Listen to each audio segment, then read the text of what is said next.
हरे कृष्णा। यथारूप गीता ज्ञान यज्ञ में आपका हार्दिक हार्दिक हार्दिक स्वागत है।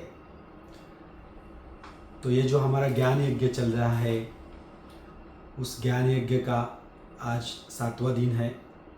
तो हम भगवान कहते हैं, बहुनाम जन्मनाम अन्ते ज्ञानवान माम प्रपद्यन्ते वासुदेव सर्वमिति सहमात्मा सुदुर्लभ। बहुत बहुत सारे जन्मों के बाद जो ज्ञानवान व्यक्ति है वह वासुदेव भगवान को समझता है, जो वसुदेव के पुत्र है उनको समझता है। कैसे समझता है? सर्वमिति, मतलब सब जगह पे, सब कारणों के कारण, सब चराचर में विराजमान जो भगवान है उनको वह समझता है, क्योंकि बहुत सारे जन्मों के बाद। तो आप लोग जो हो ज्ञानवान व्यक्ति हो, क्योंकि आप लोग भगवान को समझने का, भगवत गीता को समझने का प्रयास कर रहे हैं। तो भगवत गीता में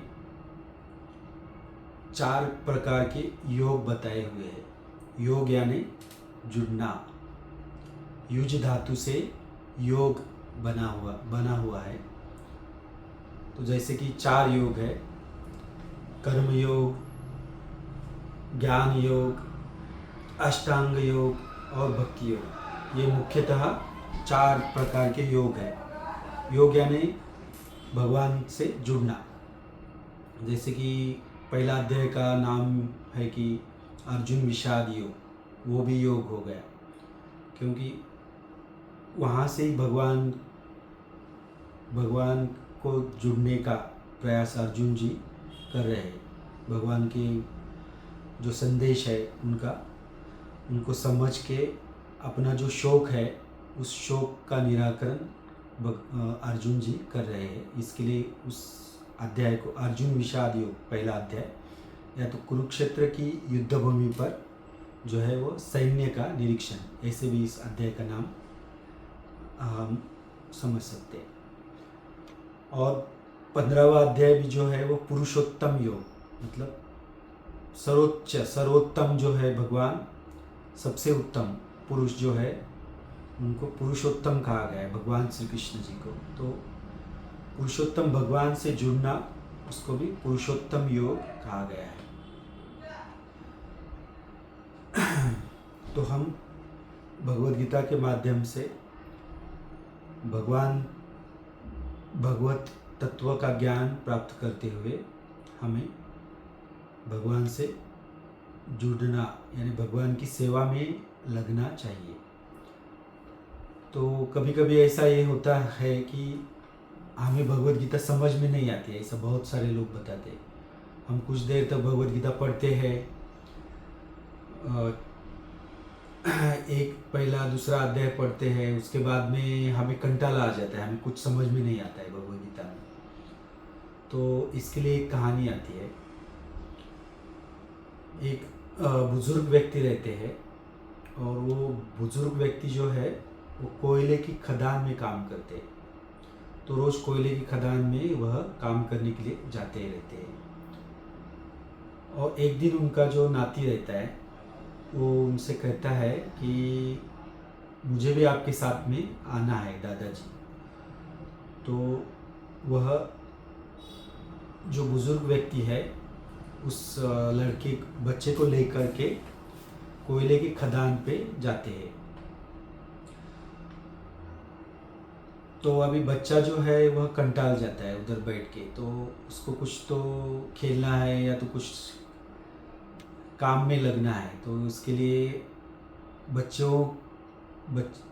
को समझाने के लिए एक दादाजी जो है वह उसको एक जो है बाल्टी दे देते हैं, और उसमें नज़दीक ही एक तालाब रहता है। तो उनको, उस बच्चे को बोलते हैं कि ये तालाब के पास जा कर के तुम बाल्टी भर के ये पानी लेके आओ, इस पानी से मुझे पानी का थोड़ा काम है, मुझे हाथ धोना है या तो और बहुत सारे काम है मुझे। तो वह जो छोटा बच्चा है वो तालाब के पास जाता है और बाल्टी भर के पानी लेकर आता है, लेकिन बाल्टी में देखते हैं तो पानी नहीं बचा है और वो फिर से वो तालाब के उधर जाता है और बाल्टी में लेकर के पानी लेकर के आने का प्रयास करता है और फिर से बाल्टी भी खाली है। वो बाल्टी पूरी तरह से कोयले से काली हुई रहती है।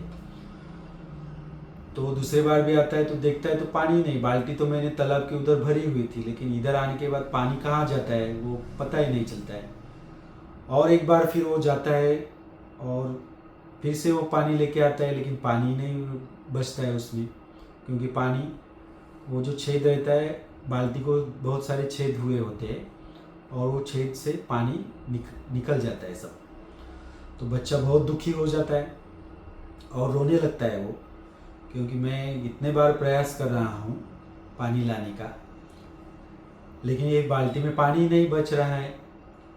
तो उसके दादाजी उसे समझाते हैं कि बच्चे अभी देखो, बाल्टी जो तुम लेके गए थे पूरी काली थी बाल्टी, अभी पानी भर भर के वो बाल्टी जो है वो बहुत स्वच्छ साफ़ सुथरी हो गई है और साफ़ सुथरी होने की वजह से इस बाल्टी में जो है वह अभी छेद दिख रहे हैं। तो इस कहानी से हम ऐसा समझ सकते हैं कि हम भगवद गीता का अध्ययन कर रहे हैं लेकिन समझ नहीं रहा है, मतलब हमारे अंदर धीरे धीरे थोड़ा थोड़ा परिवर्तन हो रहा है। इसे हम ऐसे समझ सकते हैं, क्योंकि भगवद गीता का थोड़ा बहुत भी हमने अध्ययन किया तो उसमें से हमारे हृदय का परिवर्तन होता रहता है, लेकिन वह बहुत ही सूक्ष्म रहता है, हमें एकदम से समझ में नहीं आएगा। और आखिरी में उस बाल्टी को जैसे छेद हुए हैं उसे एमसील या कुछ लगा के उस छेद को हम भर सकते हैं, वैसे ही हम हमारे जीवन को भगवद गीता समझने के लिए भगवद गीता पढ़ते पढ़ते हुए, भगवद गीता में आसक्ति निर्माण करते हुए भगवद गीता का ज्ञान प्राप्त करेंगे।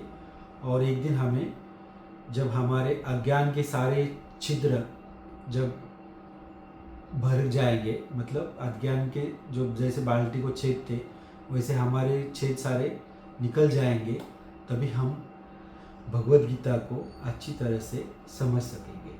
हरे Krishna. Thank you very much.